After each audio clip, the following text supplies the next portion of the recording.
ഇന്നൊരു സ്പെഷ്യൽ കൊഴുക്കട്ട റെസിപ്പിയാണേ. സാധാരണ കൊഴുക്കട്ടേൻ്റെ ഫില്ലിംഗ് ആയിട്ട് തേങ്ങ, വെല്ലം ഇത്രയല്ലേ ചേർക്കാറുള്ളൂ. ഇന്ന് നമ്മൾ ഇതിൻ്റെ കൂടെ കുറച്ച് ചെറുപയറും കൂടി പുഴുങ്ങി ചേർക്കാൻ പോവാണ്.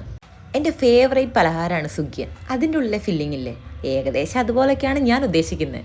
ഇതിലേക്ക് വേണ്ട തേങ്ങയൊക്കെ ചിരകി വെച്ചു. ഇനി നമ്മൾ പൊടിയെടുത്ത് പൊടിയിലേക്ക് ഉപ്പിട്ട് നല്ല തിളച്ച വെള്ളം ഒഴിച്ചിട്ട് നല്ല അടിപൊളിയായിട്ട് കുഴച്ചെടുക്കുക. ഇമാതിരി പണികളൊക്കെ രാവിലെ എടുക്കാമെന്ന് പറഞ്ഞാൽ നല്ല ബുദ്ധിമുട്ടാണ്. പക്ഷേ എന്ത് ചെയ്യാം, നമുക്ക് കഴിക്കണമല്ലോ, അപ്പം നമ്മൾ തന്നെ ഉണ്ടാക്കണം. മാവ് കുഴച്ച് സെറ്റാക്കി വെച്ചു. ഇതിൻ്റെ കൂടെ ബാക്കിയുള്ള എല്ലാ പണികളും കഴിഞ്ഞു പോകണം. നമ്മൾ നേരത്തെ വേവിക്കാൻ വേണ്ടി വെച്ച ചെറുപയർ വെന്ത് വെള്ളമൊക്കെ വറ്റി അടിപൊളിയായി കിട്ടിയിട്ടുണ്ട്. സാധാരണ എല്ലാവരും ഉണ്ടാക്കുമ്പോൾ ശർക്കരപ്പാനിയൊക്കെ ഉണ്ടാക്കി ചെറുപയർ അതിലിട്ട് വേവിച്ചെടുക്കുകയാണ് ചെയ്യുന്നത്. പക്ഷേ നമുക്ക് അത്ര പണിയെടുക്കാൻ വയ്യാത്തത് കൊണ്ട് വെല്ലം ഇങ്ങനെ ചീകിയെടുത്ത് അതിലേക്ക് ഈ ചെറുപയറും തേങ്ങയും എല്ലാം കൂടി മിക്സ് ചെയ്യുകയാണ് ചെയ്യുന്നത്. കുറച്ച് ജീരകം കൂടി ചേർത്തിട്ടുണ്ട്. ഇതിങ്ങനെ വെറുതെ കഴിക്കാൻ തന്നെ നല്ല ടേസ്റ്റാണ്. ആ സുഖിയൻ്റെ ഫില്ലിങ്ങിൻ്റെ ടേസ്റ്റ് നമുക്ക് നല്ലോണം കിട്ടും. ബാക്കി പരിപാടികളൊക്കെ കഴിഞ്ഞു. ഇനി നമുക്ക് കൊഴുക്കട്ട ഉണ്ടാക്കാം. കുറച്ച് മാവെടുത്ത് ഉരുളയാക്കി ഓരോ കൊഴുക്കട്ട ഉണ്ടാക്കി നമുക്ക് പാത്രത്തിലാക്കാം. ഒരു 20 മിനിറ്റ് വെച്ചിട്ടുണ്ട്. അപ്പോഴേക്കും നല്ല അടിപൊളിയായിട്ട് വെന്ത് കിട്ടും.